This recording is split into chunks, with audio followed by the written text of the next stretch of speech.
Question d'islam par Al-Benchi.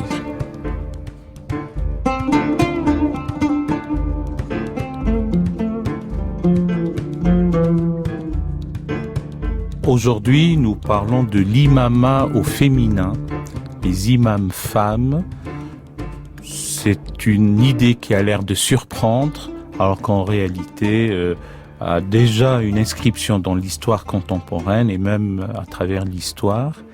Et j'ai plaisir à accueillir Madame l'imam, Kahina Bahloul. Bonjour. Bonjour. Kahina Bahloul, merci de venir nous parler de votre vocation. Nous aurons à passer du temps avec vous dans cet entretien pour que vous nous expliquiez l'imama au féminin. Comment, chez vous déjà, cette vocation est-elle née? Je précise d'emblée pour nos amis auditeurs que vous êtes théologienne, donc vous connaissez bien les questions religieuses, divines, c'est l'étymologie du mot, tenir un logos sur le divin, ou l'intelligibilité de la foi mise à l'épreuve du temps pour une autre définition. Vous êtes islamologue et vous préparez une thèse de doctorat sous la direction du professeur Pierre Laury. Vous nous expliquerez tout cela plus tard à propos des aspects juridiques du maître Ibn Arabi, docteur Maximus. Tout à fait. Alors comment est-elle née d'abord votre vocation ? Eh bien, il s'agit d'un long processus. Elle n'est pas née comme ça du jour au lendemain. Je me suis réveillée, je me suis dit tiens, j'ai envie d'être imam. C'est un très très long processus. Je suis née en France et j'ai grandi en Algérie, donc dans un pays musulman où j'ai étudié dès l'enfance à l'école primaire et puis dans le secondaire et puis après lorsque j'ai fait ma maîtrise de droit en Algérie, donc où j'ai étudié la charia qui est une des sources du droit positif en Algérie. Eh bien, cette question du religieux m'a toujours interpellée et puis c'est aussi lié à mes origines parce que il se trouve que je suis de père algérien et de mère française et de grand-mère maternelle juive, d'un grand-père maternel catholique. Donc je me suis toujours posé la question du lien de l'islam aux autres religions. Eh bien voilà, ça a été tout le programme d'une vie. Et puis que vous portez avec votre propre prénom. Tout à fait, oui, je m'appelle Kahina, qui veut dire en arabe le mot qui est utilisé en arabe pour le prêtre, c'est el-kahin. Donc c'est le féminin de prêtre, la prêtresse. La prêtresse, tout à fait. Et alors, donc, en 2015, suite aux attentats de 2015, il y a aussi cette mémoire traumatique de la décennie noire que j'ai vécue en Algérie qui a ressurgi en moi. Et je me suis dit qu'il fallait absolument agir, faire quelque chose pour pouvoir contrer ce fondamentalisme religieux qui était en train d'opérer des ravages dans nos sociétés sur le plan international. Donc j'ai repris mes études en islamologie, à l'école pratique des hautes études et j'ai co-créé avec des amis une association qui s'appelle Parle-moi d'Islam où nous avions commencé à expliquer certains préceptes de l'islam à travers des vidéos sur les réseaux sociaux. Et puis j'ai découvert dans mes lectures, j'ai découvert ces modèles de femmes imams parce qu'il se trouve quand on est une femme, on n'a pas toujours dans notre quotidien des modèles de femmes imams. J'en ai pas connu dans mon enfance et là je découvre qu'il en existe, qu'il y a eu Amina Wadud aux États-Unis en 2005 qui a conduit pour la première fois une prière devant une assemblée mixte et Sherin Khan au Danemark et ça m'a juste ébloui et je me suis dit c'est extraordinaire. En fait, il y a possibilité pour une femme musulmane de devenir imam. Oui, c'est vrai. Je voulais revenir sur un point, mais que je dirais tout de suite. Mais là, Amina Wadud ayant conduit cette prière mixte aux États-Unis en 2005, c'était le 15 mars 2005. Sherin Khan a été reçue même par le président de la République. Oui. Mais il y en a d'autres dans tous les pays scandinaves, en Allemagne, en Inde aussi. En Angleterre aussi. En Angleterre, bien entendu, en Grande-Bretagne et au Canada. Disons en gros en Occident, au Mexique. Oui. Bien sûr aussi. Et en Chine aussi. Et en Chine. J'en ai rencontré. Avant de revenir à ma question que je mets un peu de côté, c'est qu'à travers l'histoire, l'imama pour les femmes ne se posait pas pour 3 grandes écoles sur 4 que connaît l'obédience sunnite. Alors, c'est vrai que la seule école qui est complètement réfractaire à la question de l'imama de la femme est l'école malékite, qui ne reconnaît absolument pas l'imama, que ce soit devant une assemblée mixte ou une assemblée exclusivement féminine. Mais pour les autres, elles l'ont reconnu. L'école hanafite, hanbalite reconnaissent l'imama de la femme devant une assemblée féminine. Et souvent d'ailleurs, ce qui est précisé, c'est que la femme imam doit être à l'intérieur de l'assemblée et non pas devant. Mais la question s'est posée, en réalité, c'est pas du tout un sujet on a l'impression de découvrir que c'est un sujet nouveau, mais en réalité, c'est toujours posé dans la théologie musulmane et de grands savants musulmans ont pris parti pour ou contre cette question de l'imama de la femme. Et on retrouve même dans les recueils de traditions prophétiques, dans de grands recueils de traditions prophétiques, comme par exemple le Musnad de Ibn Hanbal, ou les Sunan de Abu Daoud, ou bien les Sunan de Al-Bayhaqi, on retrouve... Alors, Sunan, c'est un terme générique pluriel qui dit un peu les traditions, en gros. Et voilà. Vous avez cité quelques traditionnistes. Voilà, tout à fait. Dans lesquels on retrouve une tradition qu'on attribue au prophète, sur lui la paix et la miséricorde de Dieu, et où donc cette tradition nous parle d'une femme, Waraka, que le prophète aurait désignée pour être imam, pour guider la prière. Alors, dans le texte de la tradition elle-même, on retrouve le mot dariha, mais après, bon, voilà, le hadith a été interprété. Et le commentaire ajoute, en dépit de la présence de son mari. Oui. Ce qui montre la prééminence ou le choix sur cette femme, j'allais dire cette dame, mais dame est un titre récent dans l'histoire, sur cette femme, en présence de son mari, insistent les commentateurs.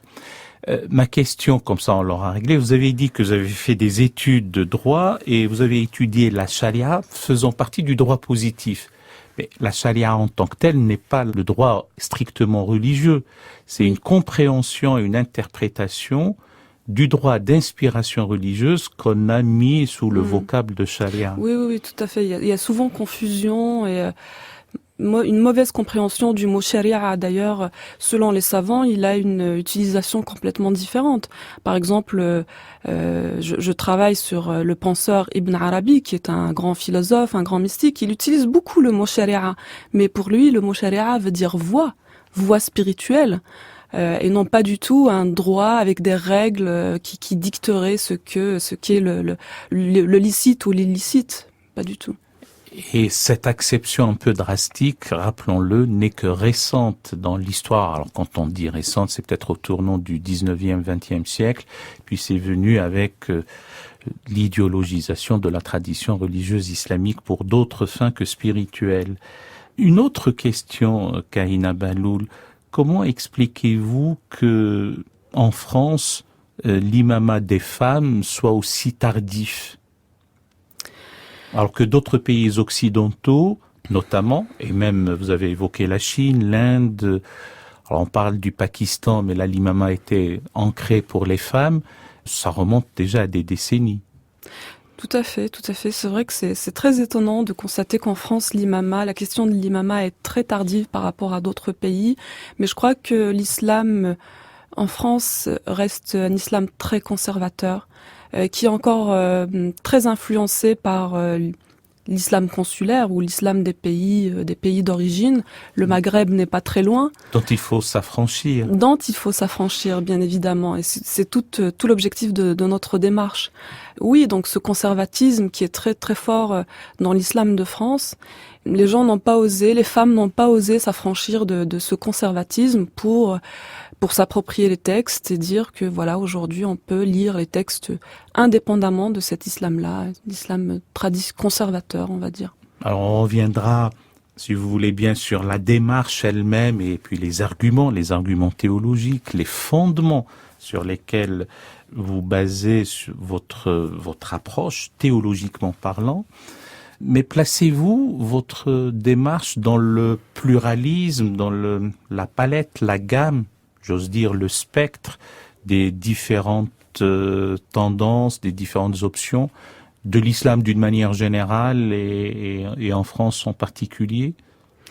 Tout à fait, je pense que il est très important de se dire que l'islam, il n'y a pas une seule vérité et il n'y a pas un seul islam. Il n'y a pas Monsieur Islam. Il n'y a pas Monsieur Islam. L'islam est un texte, le Coran, qui est la première source pour les musulmans. Eh bien, c'est un texte que chacun devrait pouvoir interroger, lire et se l'approprier au quotidien.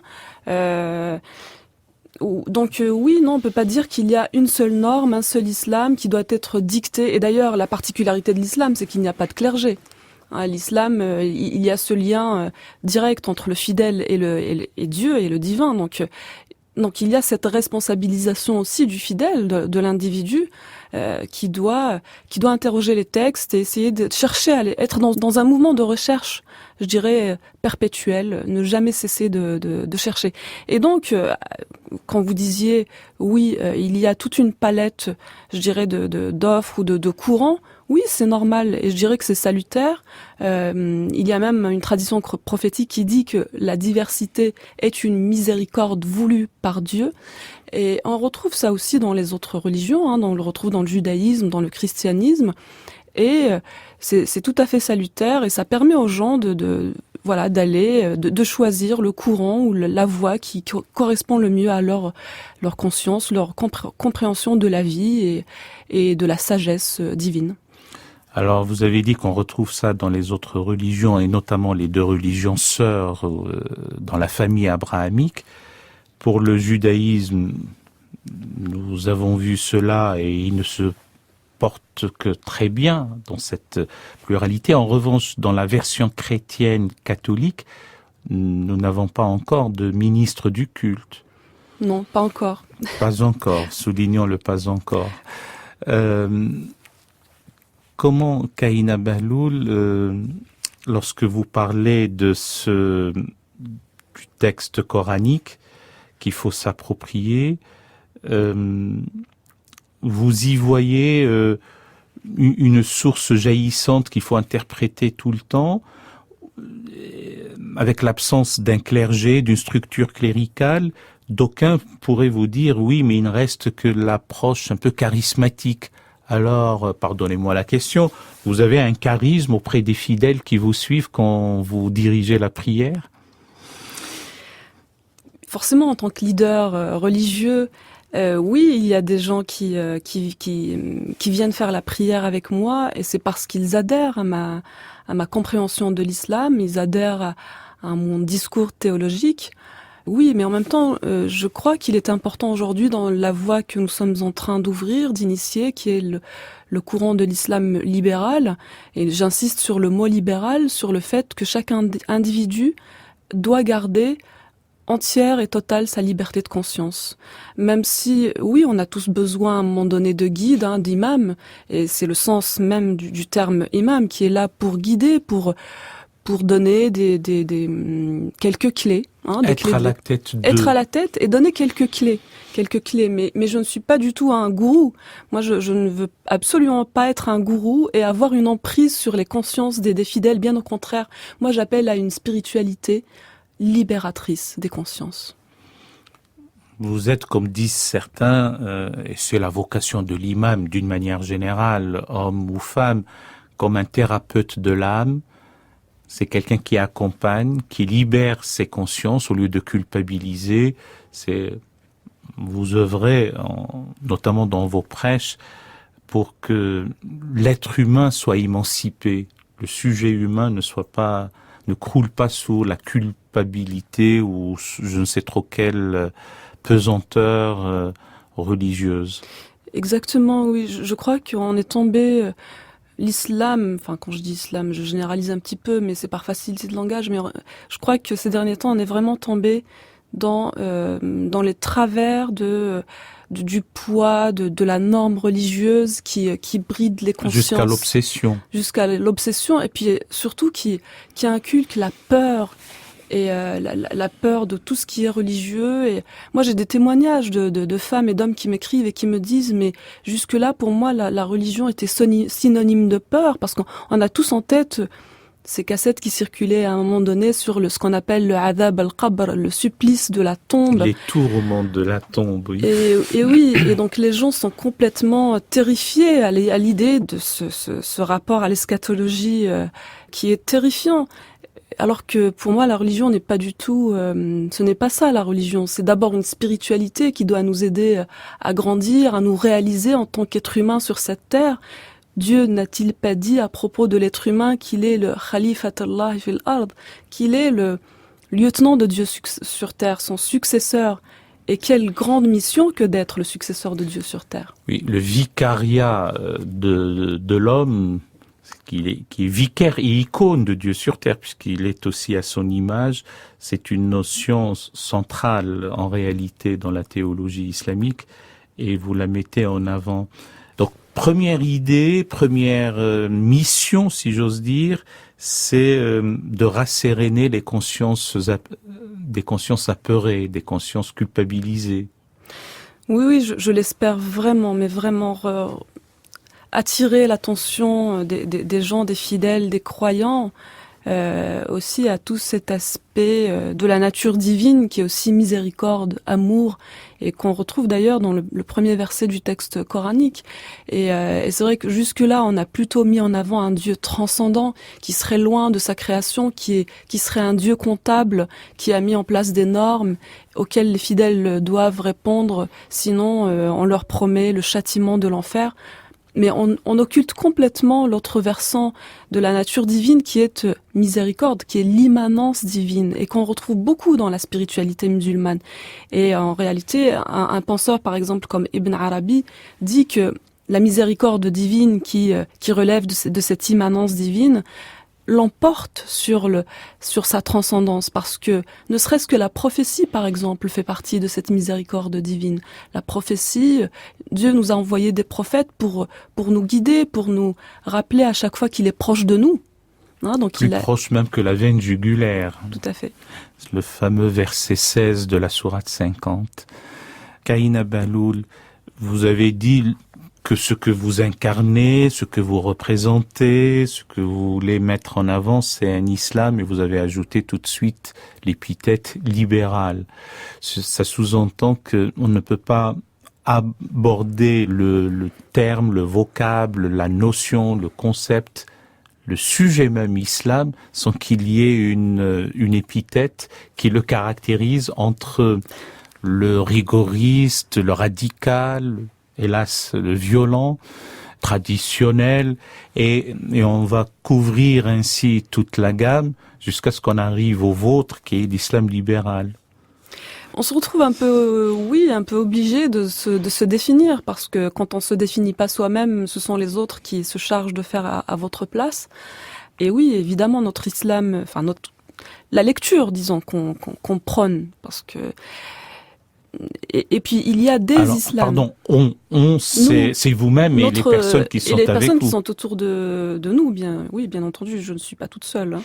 La lecture que nous prenons de l'islam est une lecture libérale. On a choisi ce vocable. Alors, il faut bien faire la distinction entre libéralisme économique ou politique. Alors, ça n'a rien à voir avec ça. C'est vraiment libéralisme dans le sens où la liberté de conscience de l'individu est mise en avant. La liberté, et qui dit liberté individuelle, dit responsabilité aussi. Donc la liberté et la responsabilité du fidèle, non seulement dans sa spiritualité, dans sa croyance, mais aussi en tant qu'acteur social, membre de la société dans laquelle nous vivons. Maula wali wahish wali ashjaru kad sajadat lahu wa alayhi kad salamuna ba'da tashahudi wa min al-yasiri saka wa at'ama jayshahu hatta kitafahu wa yasiruhu lam yanfadi wa Muhammadun ala wa sara wa kad asra bihi subhanahu yakidwana mumtati aandi li farkadi wala li aflak wali amlaku fi masrahu yashhadu thumma ma lam tashhadi wa muhammadun ala wa lahum adda anfasihi ma li rabbihi ما شئت من كرب ولذة مشهدي وله الوسيلة والفضيلة والعلا ومقامه المحمود يوم المعادي. Nous sommes sur France Culture dans l'émission Questions d'Islam avec la théologienne, islamologue et l'imam, je souligne le E à la fin de imam, Kahina Bahloul. Nous parlons de cette vocation qu'est la sienne et qui est une vocation assise sur des arguments théologiques. Kahina Bahloul, d'abord, quelles ont été un peu les réactions d'une manière générale? Votre calme, votre sérénité, votre force intérieure vous mettent à l'épreuve de tout cela, mais vous y répondez. J'y réponds par la sérénité. Je crois que c'est la meilleure réponse. Alors effectivement, oui, il y a tous les conservateurs, tous les courants un peu fondamentalistes qui sont absolument scandalisés parce que par notre discours, par l'imama, le fait de revendiquer une place au sein du ministère religieux pour les femmes. Mais par ailleurs, nous avons aussi beaucoup de réactions positives. Beaucoup de gens nous disent, nous étions en attente de cela. Mais pour revenir, donc juste revenir aux gens qui sont choqués par cette idée de l'imama ou de l'imama féminin ou de l'idée d'un islam libéral, en fait, j'ai envie de leur dire, il ne s'agit pas de changer les fondements de l'islam, il ne s'agit pas de changer le texte coranique lui-même, parce que beaucoup nous disent, oui, vous voulez changer notre belle religion. Pas du tout. Je crois que malheureusement, la mutilation interprétative a été exercée plutôt par les mouvements fondamentalistes, avec tout ce qu'on voit malheureusement aujourd'hui comme expression violente de la compréhension de ce qu'est la religion. Mais bien au contraire, nous essayons de réinterroger les textes avec une autre méthodologie. Il se trouve qu'aujourd'hui, les sciences humaines sont très en avance, notamment ici en Occident, en France. Je suis moi-même islamologue, donc j'ai étudié les textes à travers l'approche historico-critique. Donc voilà, ça permet de remettre les choses un peu, et la compréhension des textes dans une autre perspective, dans une perspective plus scientifique, qui répond aux défis de notre époque. Oui, encore une fois, l'ignorance combinée à la croyance donne le fanatisme.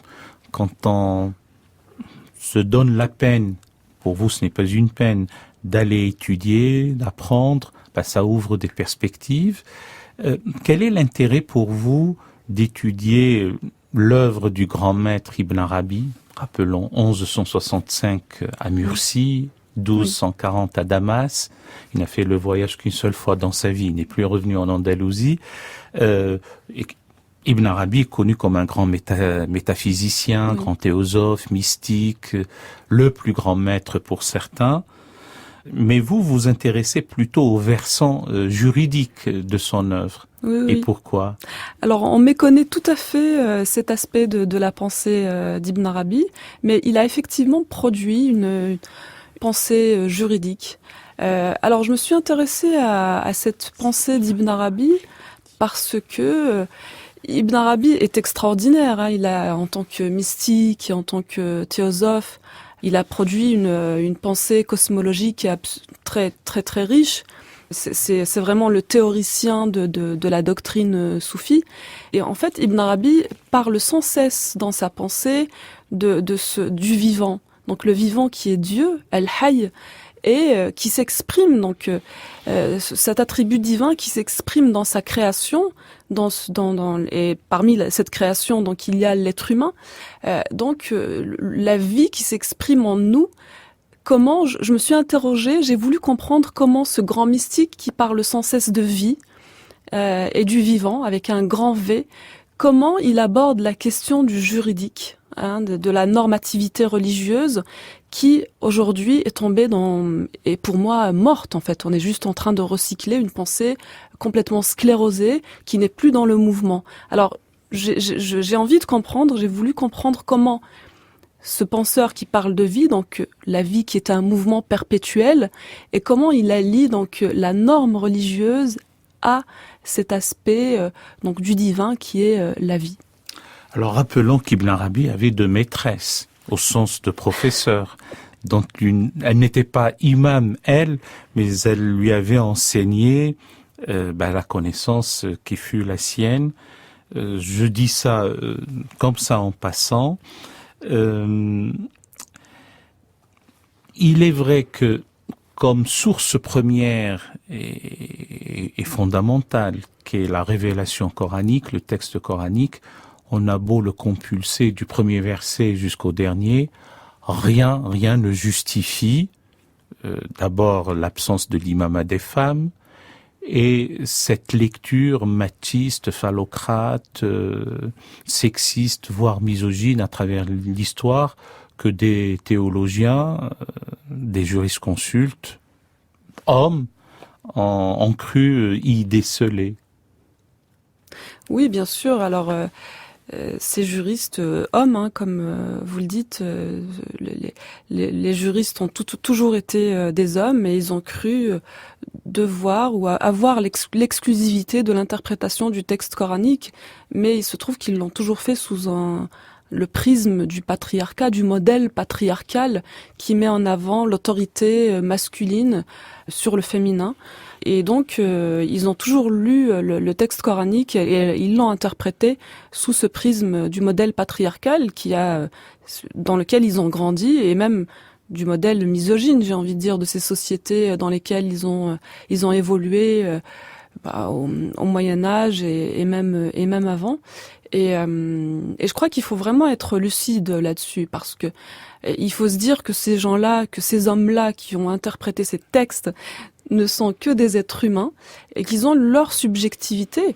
Il faut prendre conscience de ça et puis se dire qu'aujourd'hui, nous, on a le droit aussi de faire le même travail. Et d'ailleurs, on retrouve une tradition de l'imam Abu Hanifa qui dit « Ce sont des hommes et nous sommes des hommes ». En l'occurrence, je suis une femme, mais vous comprenez ce que je veux dire, c'est homme avec un grand H. Ils furent des hommes et nous sommes des hommes. Il est mort en 767. Voilà, ce qui est surprenant, c'est qu'on a sacralisé une œuvre humaine. Oui.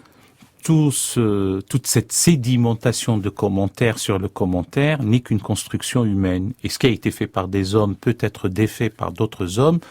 En l'occurrence, c'est une femme qui le fait dans une approche un peu subversive au sens premier du terme. Donc on subvertit les choses.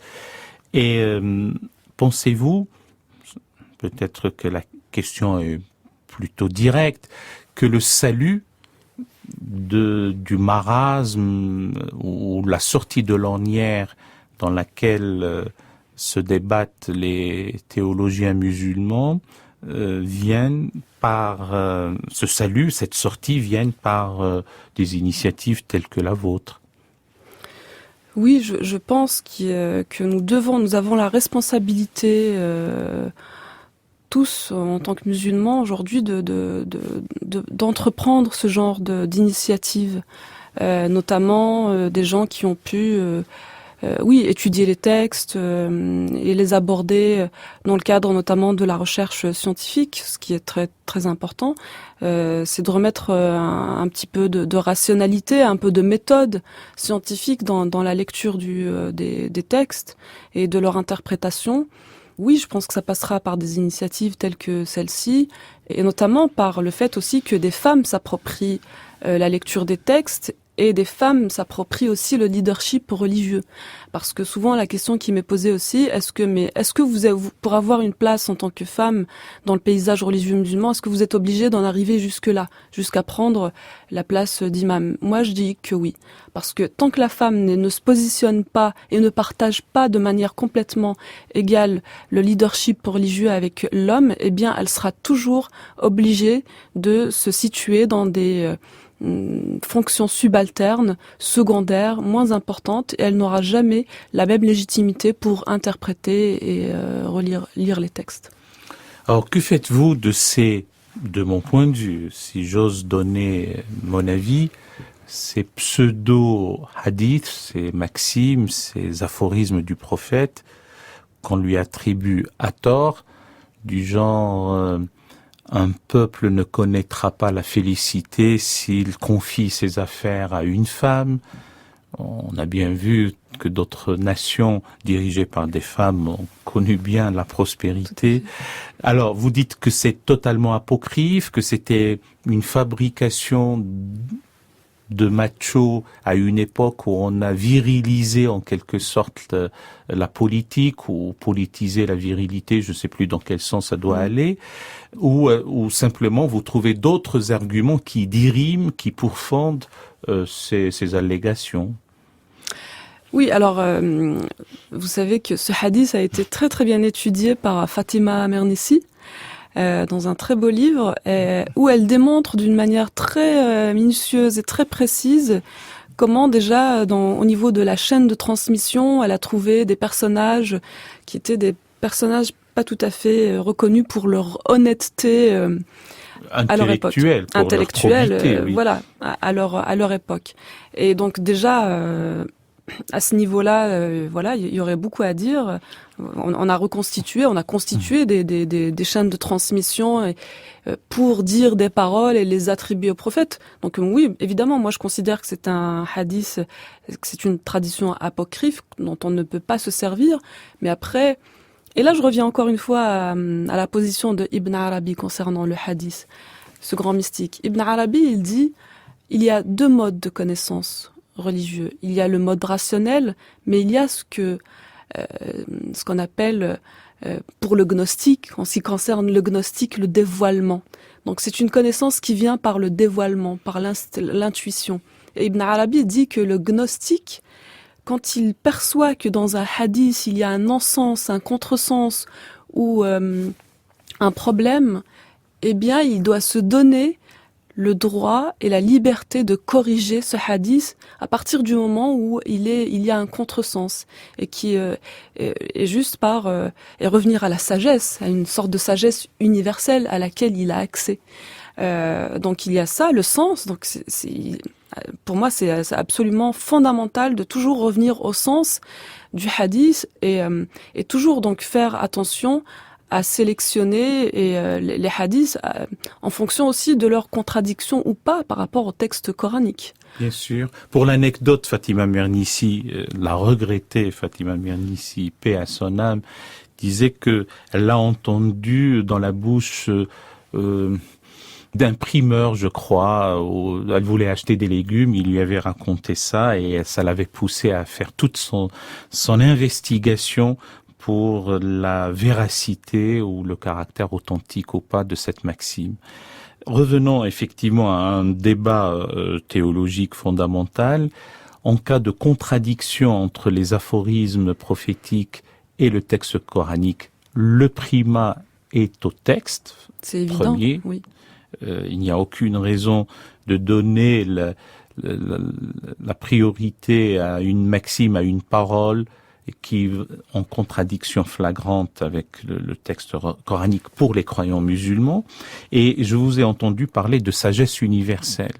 Donc ce qui va à l'encontre de l'égale dignité des êtres humains et de l'égalité entre hommes et femmes en tout, est à rejeter. Tout à fait. Je crois qu'il y a des questions qui relèvent du bon sens et de cette sagesse universelle que les grands philosophes ont déjà abordées et dont les théologiens et les penseurs musulmans se sont aussi inspirés. Comme la philosophie grecque par exemple, je crois qu'il ne faut exclure aucune sagesse que l'être humain a pu produire, quelle que soit la culture ou quelle que soit la spiritualité. On trouve des trésors de sagesse dans le bouddhisme, dans diverses spiritualités, et donc et je crois que l'être humain, le musulman et le fidèle musulman doit aussi s'ouvrir à toute à cette sagesse universelle qui nous unit. Alors là, nous n'allons pas dire, vous et moi, que ce que je vais vous dire est un hadith authentique, mais il y a ce hadith qui dit que la sagesse est la proie du croyant, il la saisit là où il la trouve. Tout à fait. Bon, que ce soit authentique ou apocryphe, en tout cas, ça fait partie de cette idée que la sagesse est à prendre. Alors, vous avez parlé de bon sens. Il y a la boutade classique qui veut que les gens sont censés lorsqu'ils pensent comme nous. Mais nous sommes, vous et moi, d'accord que l'égale dignité des êtres humains, par-delà le genre, est non négociable en réalité. C'est ainsi. Kahina Bahloul, sur le plan purement du rite, de l'office, vous montez en chair. Oui. Et vous prononcez le prône, le sermon de la prière du vendredi. Oui. Donc là, vous suivez tous les rites. Comment ça se passe vous posant cette question à un moment de la vie d'une femme, on a distillé l'idée qu'elle serait en état d'impureté. Quel gros mot. Comment vous avez réglé ces questions-là sur le plan rituel? Eh bien, cette question-là s'est posée aussi dans les autres traditions religieuses monothéistes, notamment dans le judaïsme et dans le christianisme. Et j'en ai beaucoup discuté avec des amis de la tradition chrétienne notamment. Et j'ai vu comment eux, ils ont évolué par rapport à cette question, comment dans leur théologie, ils ont traité de la question. Et je trouve qu'elle est tout à fait, on pourrait tout à fait aussi la transposer dans la théologie musulmane. Parce que quand on revient au texte coranique, dans le texte coranique, il n'y a rien dans le texte coranique qui qualifie donc la période des menstrues féminines de période d'impureté. Le seul interdit, j'ai envie de dire, qu'on peut trouver dans le texte coranique durant cette période, c'est d'avoir des relations intimes dans le couple. Les fameux rapports charnels voilà. Qui doivent être un peu évités à ce moment-là. Voilà, c'est tout ce qu'on retrouve dans le texte coranique. Mais à aucun moment il n'est dit que la femme ne doit pas faire la prière ou qu'elle ne doit pas faire certains actes cultuels à ce moment-là. Et donc nos amis chrétiens ont évolué sur cette question-là en disant que aujourd'hui, il y a la science qui a évolué sur cette question et qui est arrivée à expliquer quel est le processus biologique qui fait que à une période dans le mois, la femme a ses menstrues et qu'il ne s'agit pas du tout d'une impureté, mais c'est un processus biologique tout à fait naturel. Et en réalité, ce qui s'est passé, c'est que comme ce sont toujours les hommes, donc ces juristes ou les clercs religieux musulmans qui ont toujours interprété le texte coranique et qui ont toujours défini la norme religieuse. Et comme ce sont des hommes, ils n'ont jamais connu ce que c'est que d'être dans cette période-là, alors ils se sont dit c'est une période d'impureté. Alors qu'en réalité, non. C'est un processus naturel. Les fidèles, hommes et femmes qui viennent à la mosquée Fatima, puisque vous officiez à la mosquée Fatima comme imam, ils viennent vous voir aussi pour des conseils après l'office, vous tenez séance pour répondre à leurs questions, à leurs aspirations. Y a-t-il une prise en charge spirituelle des fidèles qui viennent vous voir? Alors, il y a une prise en charge spirituelle des fidèles, bien évidemment. Alors aujourd'hui, la difficulté que nous avons en ce qui concerne la mosquée Fatima, c'est qu'elle est itinérante parce que nous n'avons pas encore de lieu fixe. Nous sommes toujours Nous cherchons un lieu, mais nous avons des espaces dans lesquels nous rencontrons les fidèles, les personnes qui soutiennent le projet. Et puis il y a aussi aujourd'hui les réseaux sociaux qui facilitent les échanges, et l'interaction avec les fidèles. Oui, les gens me posent beaucoup de questions. Parfois, il m'arrive de passer mes soirées à répondre aux questions des fidèles. Je reçois parfois une dizaine de questions par les réseaux sociaux de la part des fidèles, et j'y réponds dans la mesure de mes compétences et de mes connaissances. Pensez-vous que vous êtes, en tout cas, à la tête d'un mouvement révolutionnaire? Peut-être que j'utilise un mot grandiloquent, notamment en France, à la fois pour apaiser les tensions, pour vivre une spiritualité élévatrice sous la voûte commune de la laïcité?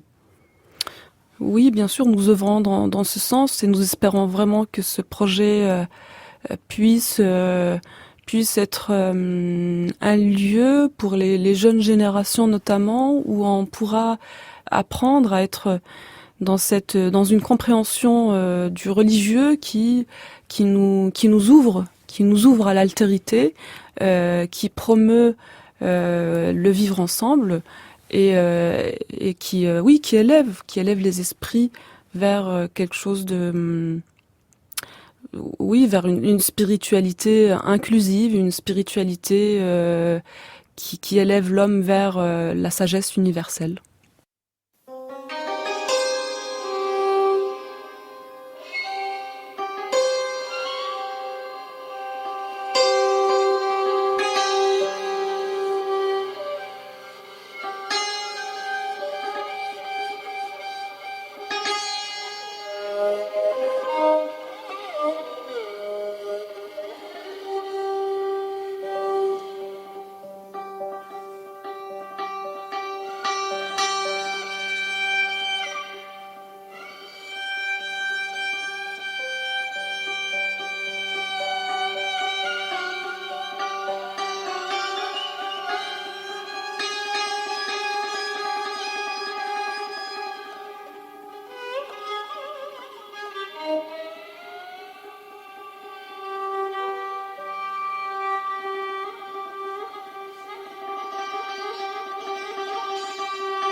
France Culture, question d'islam, Khaled Bencher. Aujourd'hui, nous parlons de l'imama au féminin, l'imama des femmes, avec Madame l'imam Kahina Bahloul. Plus tard, on ne précisera plus le Kahina Bahloul. Vous êtes théologienne, vous savez de quoi vous parlez, vous êtes islamologue, vous conduisez donc la prière, vous êtes ministre du culte pour l'islam. Et ce qui m'a frappé personnellement, à supposer que je doive donner mon avis, c'est que vous ne vous contentez pas des questions proprement cultuelles. Donc vous êtes aussi dans le champ de la connaissance, et donc vous organisez des colloques d'une importance académique, universitaire, scientifique, avec la distance critique requise, particulièrement l'implication de la batterie de disciplines des fameuses SHS, les sciences de l'homme et de la société, pour comprendre, déconstruire, appréhender, saisir le fait islamique. Oui, alors la mosquée Fatima a organisé un colloque inaugural intitulé L'islam pour une théologie à la lumière des sciences humaines et sociales le 21 septembre. Et l'objectif, c'était vraiment de mettre un premier pas, de franchir un premier pas, mais c'est aussi symboliquement pour dire que il est important aujourd'hui de remettre la démarche académique au cœur des lieux cultuels.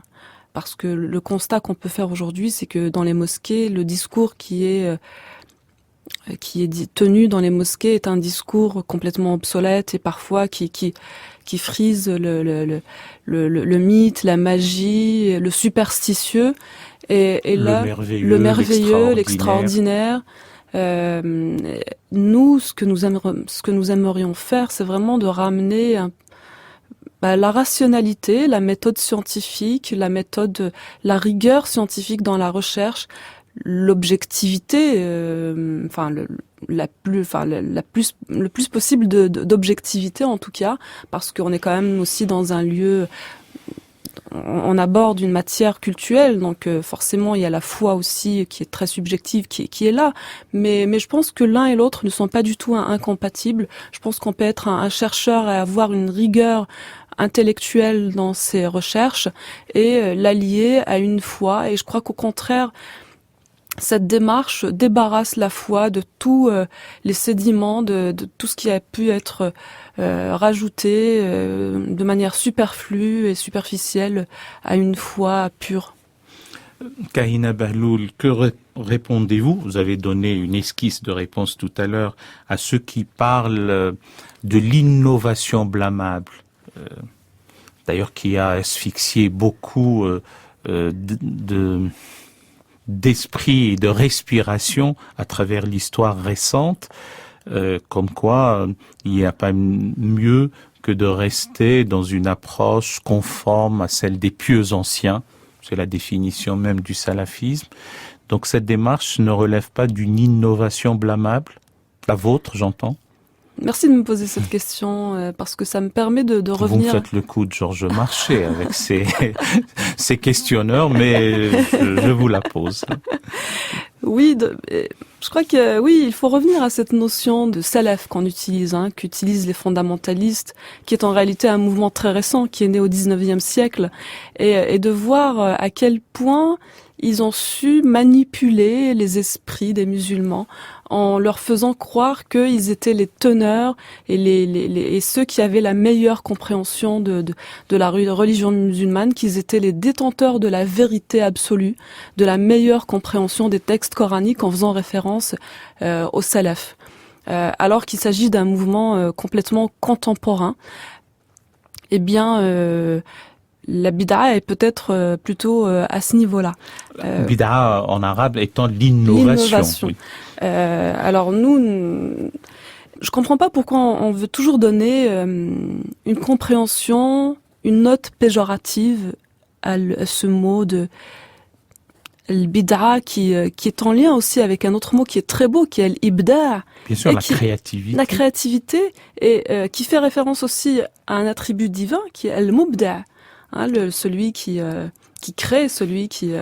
Savez-vous qu'à travers l'histoire, il y avait un certain Badi az-Zaman, le prodige de son temps, qui était auteur de séances, parce qu'il n'y avait pas une tradition de théâtre en contexte islamique, mais il y avait une tradition de séances. On venait, on faisait le conte et on parlait en composant des rôles devant un auditoire. Et l'un d'eux, il n'y avait pas que lui, il y avait Hariri et d'autres, et l'un d'eux s'appelait Badi az-Zaman, c'est un peu le prodige de son temps.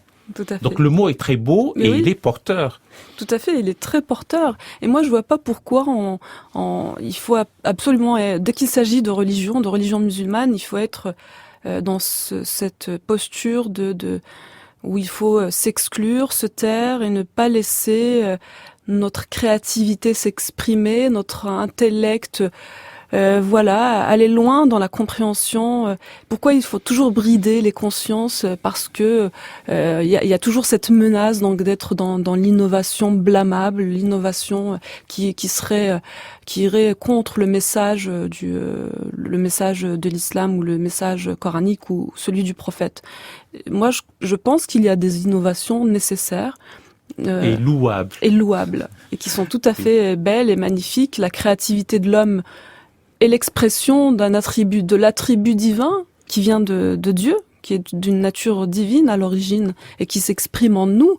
Donc laissons s'exprimer notre créativité dans le bon sens, évidemment, parce qu'il y a en nous une sagesse qui doit toujours nous parler et nous guider lorsqu'il s'agit de parler et de traiter de questions religieuses, mais laissons s'exprimer notre belle créativité. Pardonnez-moi, Kahina Bahloul, de vous poser cette question qui ne trahit pas un sexisme en creux. Est-ce que vous pensez que une femme imam avec sa sensibilité, sa tendresse, sa sagesse intérieure, sa vision des choses et du monde, c'est aussi peut-être l'instinct maternel, fera en sorte que dans ses prêches, dans ses sermons, il y aurait moins de violence, moins d'acrimonie dans ses propos qu'on a pu entendre chez certains imams hommes. Forcément, la sensibilité féminine est différente de la sensibilité masculine, même si et l'un et l'autre se retrouvent à des proportions différentes en chacun d'entre nous, en tant qu'homme ou femme. Mais la sensibilité féminine est par définition plutôt orientée vers la douceur, vers une volonté de créer le lien, de lier et de contenir et d'arrondir, de contenir les choses dans une. On fait référence à cette matrice féminine qui nourrit d'amour et de douceur. Mais c'est aussi un attribut divin, la miséricorde, la clémence, Ar-Rahman Ar-Rahim, qui contient en lui l'attribut féminin de Ar-Rahim. Quand on revient à la racine trilitaire du mot Ar-Rahman Ar-Rahim, on retrouve Ar-Rahim, la matrice ou l'utérus. L'utérus féminin, la matrice. Féminin. Donc oui, il faut laisser s'exprimer cette sensibilité féminine. Et c'est peut-être aujourd'hui retrouver cette complémentarité entre la sensibilité masculine et féminine qui va faire que on va harmoniser un peu tous nos comportements vers plus de douceur et d'amour. Eh bien, sur ces belles paroles, merci Kahina Bahloul, sur ces belles paroles, nous arrivons au terme de notre émission. L'ouvrage de Shirin Khan est La femme et l'avenir de l'islam. Vous êtes comme imam l'avenir de l'islam en France. Nous avons été ravis, vraiment. Je suis heureux de vous avoir reçu. C'était Question d'Islam. Chers amis auditeurs, vous retrouverez les références des musiques et des livres sur le site franceculture.fr. L'attaché d'émission est Sylvia Favre. La prise de son est assurée par Olivier Dupré et la réalisation est assumée par l'ami Franck Lilin.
يضيع